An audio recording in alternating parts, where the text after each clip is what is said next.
For today's assignment, we're going to do a 3 reads protocol, and I know you guys remember how to do these from first quarter, but I am going to go through and just clarify what exactly I'm asking you to do for this assignment. Also, I am going to be requiring you to use inference, so we want to review quickly what inference means. All right. So basically, I'm giving you a chunk of text from chapter 31 of Legend, and this chunk of text is where we find out the history of Day's pendant. We find out what it actually is. Okay, it's when June gives him back his pendant. We're going to have to use inference when we read this passage, so let's watch a quick video reminding us what inference means. So when we click here, it's going to take us. Hello, readers. I'm here in the legendary study of the famous fictional dog detective Sherlock Bones of 221B Barker Street. Mr. Bones, you're here to teach me about using details from a text to make inferences, aren't you? Yes, my boy. It's simplicity itself. But first, let me deduce a few things about you, shall I? Well, Mr. Bones, we're trying to do this about writing, not about people, so... Give me your hand. Ah! You like to cook, you have a nervous disposition, and you work for Khan Academy. Now, how did you know that? You have a callus on your finger from how you hold a knife. Your fingernails are bitten, not clipped. And your messenger bag says Khan Academy. Well, and I told you who I was before I showed up. That too. But what does this have to do with reading a book? I correctly deduced several truths about your person based on clues, my good David. Indeed, all inference is making sense of clues. When you read a story, you are constantly making inferences. I see. Okay, I'll read a passage and then see what I can make of it. An hour later, thick smoke poured up the stairs. The smoke detector screamed, and I could hear Uncle Paleo stumbling around with the fire extinguisher. When he came upstairs afterward, his footsteps sounded slow and heavy. He was a wreck. Broken glasses, black smudges on his face, and singed hair. Okay, so I can surmise that there was some kind of fire or explosion downstairs where the character Uncle Paleo was. How do you know? Well, his hair was singed, that's another word for burned, and his face was covered in black smudges, like you get from soot from a fire. And there was all the smoke, and the smoke detector went off. And there is also the matter of the fire extinguisher. Also that. I see something else in that passage too.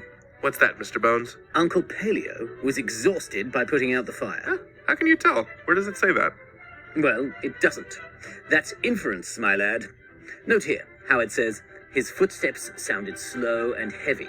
Why might that be? He stepped in something sticky. No, he's wearing shoes made of lead. Well, those are indeed possible explanations, but you want to think of the most likely option. He was running around to put the fire out, and it made him tired. So, you were reading between the lines, were you? Drawing conclusions from the text? I was. So we know for sure Uncle Paleo was tired, right? We do not, sir. Oh! An inference is only one possible conclusion, but is not the only conclusion. So what are we to do? Well, the more clues you discover, the stronger your inferences will become. You have to look at what you already know about a character, about the setting of the story, the events of a story's plot, and piece it together from there.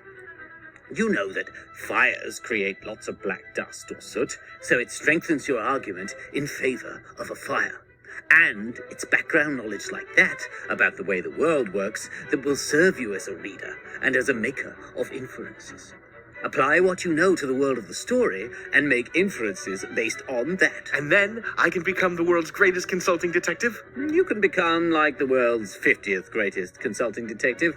Top of the heap's rather full, I'm afraid. Well, thank you for your time today, Mr. Bones. Best of luck with your casework. Thank you. I shan't need it. You can learn anything. David out.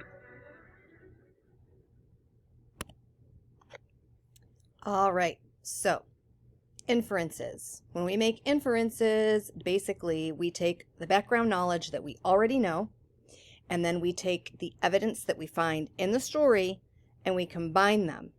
Okay, we combine those clues with our background knowledge and then make logical, educated, reasonable guesses about what is happening in the text. So that is what you're going to be doing today with the 3 reads protocol. Remember that you are supposed to actually read it 3 times. So in the first read, you're going to annotate or take notes about comprehension. You're just going to write about literally what is happening in the text. In other words, summarize it. Okay? Just write a brief summary of it. Then he looked at me.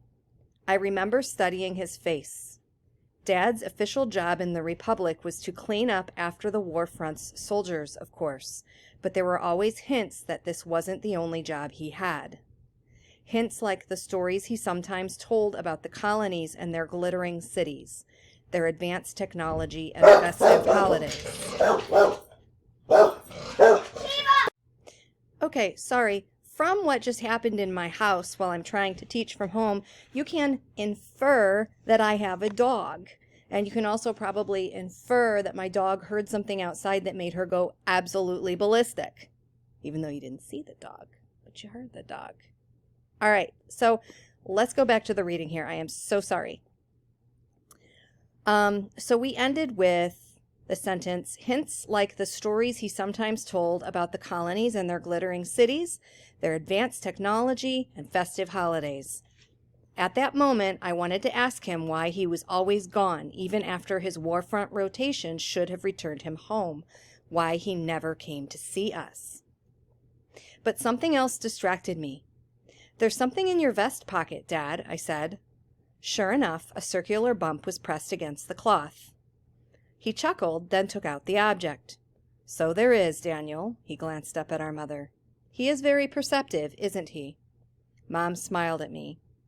My father hesitated, then ushered us all into the bedroom. Grace, he said to Mom, look what I found. She studied it closely. What is it? It's more proof. At first my father tried to show it only to Mom, but I managed to get a good look as he turned it over in his hands.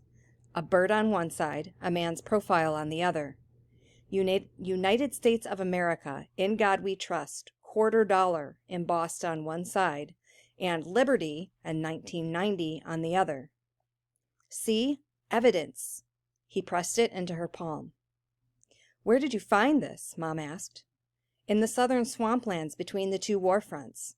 It's a genuine coin from 1990. See the name? United States. It was real.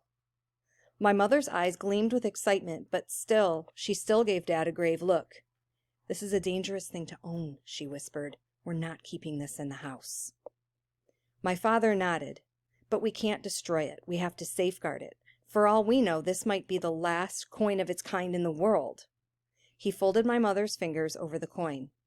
I'll make a metal casing for it, something that covers both sides. I'll weld it shut so the coin's secure inside. What will we do with it? Hide it somewhere. My father paused for a second, then looked at John and me. Best place might be somewhere obvious to everyone. Give it to one of the boys, maybe as a locket. People will think it's just a child's ornament. But if soldiers find it in a house raid, hidden under some floorboard, they'll know for sure that it's important. I stayed silent. Even at that age, I understood my father's concern. Our house had been searched on routine inspections by troops before, just like every other house on our street.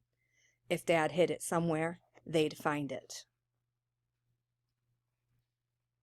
So, on the first reading, what you're going to do is summarize the text, okay? Write a synopsis. Just, this is what happens in the plot. First this happens, then that happens, then that happens, then that happens, okay? This just shows me that you can comprehend or understand on a basic level what happened in the plot, okay? Series of events. Then read it again, and when you read it again, I want you to look for answers to these questions. What is implied about Day's father's work? What is the object Day's father has found? Why are Day's parents so worried about the government finding this object?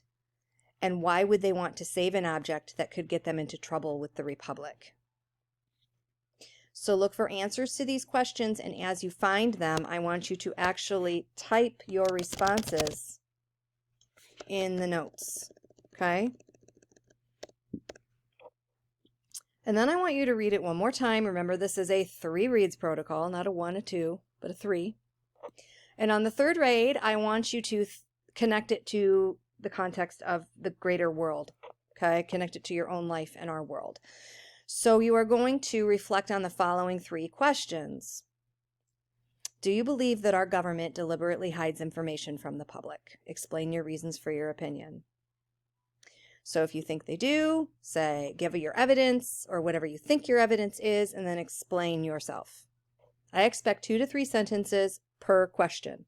If you cannot give me 2 to 3 sentences per question, you're not thinking hard enough. You need to write down what you're thinking, okay? 2, is there ever a good reason why a government should censor information from the public or hide facts about history? Explain your reasons for your opinion. Again, 2 or 3 sentences here, okay? You do not just give me a yes or a no. Yes. That is not an answer, okay? I want to know your reasons. And 3, if you were Day's parents, what would you have done with this artifact from the past and why? So that is your assignment for today. You're going to read chapters 31, 32, 33, correct? I just want to double check. Yes, you're reading chapters 31 through 33 today and completing this 3 reads protocol when you're finished. And that's that. So if you have any questions, please make sure to reach out to me and I will get back with you as soon as I can. Have a great day.